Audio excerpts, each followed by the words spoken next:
Hey there, Hotlanta and the world. This is Real Sean Irish coming at you. We're trying to wrap up this topic of the weaponization of black culture. I just thought it was interesting. Today we're going to do a little head count. We're going to see who among the, let's say, the Congressional Black Caucus or the black leadership in Congress, who's talking about this as well. Because if a dumbass white boy like me can figure this out without too much work, with all publicly available information, without doing any sort of special studies or commissioning anybody, then you'd think the folks in Congress, with all the smarts and all the resources they have, they'd be able to figure this out, right?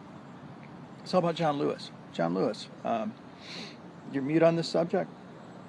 When have you been mute on anything? Okay, how about Maxine Waters? She's been sounding a little cray-cray lately. She used to be credible, seemed to be credible. Never said a word about the weaponization of black culture. Especially through the music. Not a word from Maxine about this. Not a word. Keith Ellison, you're up and coming. You got any opinions on this? No? Okay. How about Donna Brazile? Donna Brazile, now there's a woman who knows how to proselytize. I've seen her in person. Yeah, she can spout, she can rant. Has she said one word about the weaponization of black culture? Not that anybody is aware of. None of these people are on record about it. How about Hillary Clinton? You know, she's famous for the super predator comment, calling young black men super predators. Oh, wait, that's right. Her husband helped usher in this entire mass incarceration with the 3 strikes you're out rule, federal rule in 92, 93. Next thing you know, we've got judges all over the country whose hands are tied. They've got minor petty third offenses, but because it's a third offense, now they got to send the person to prison. Overwhelmingly private prisons, let's add now. And that also happened concurrently with the 3 strikes you're out rule. Also happened concurrently with the weaponization of black music in 91. Are you starting to see a pattern here? Because I am. At any rate, none of these people seem to have opinions about it. Debbie Wasserman Schultz, you know, she doesn't have an opinion about it. She was the head of the now disgraced head of the Democratic Party for the longest time. She doesn't have an opinion about it.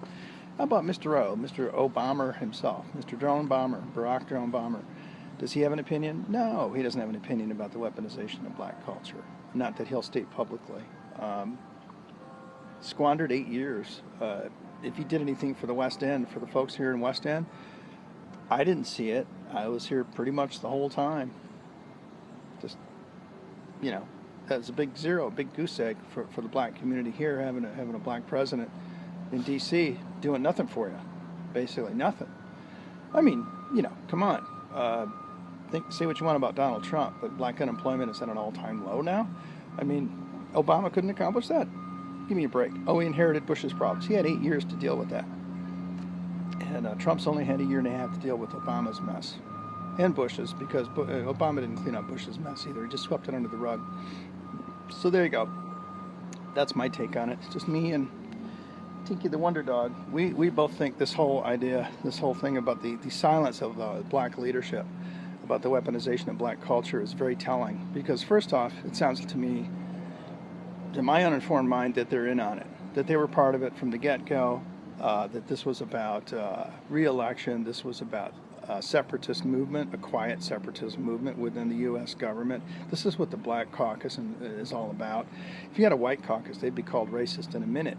But now we have a black caucus, and that's just normal, right? Or why don't we have a whatever caucus? Why don't we have a small Mexican dog breed caucus, the Chihuahua caucus? Why don't we have that? That would be speciesist, wouldn't it? I mean, let's be real. Come on.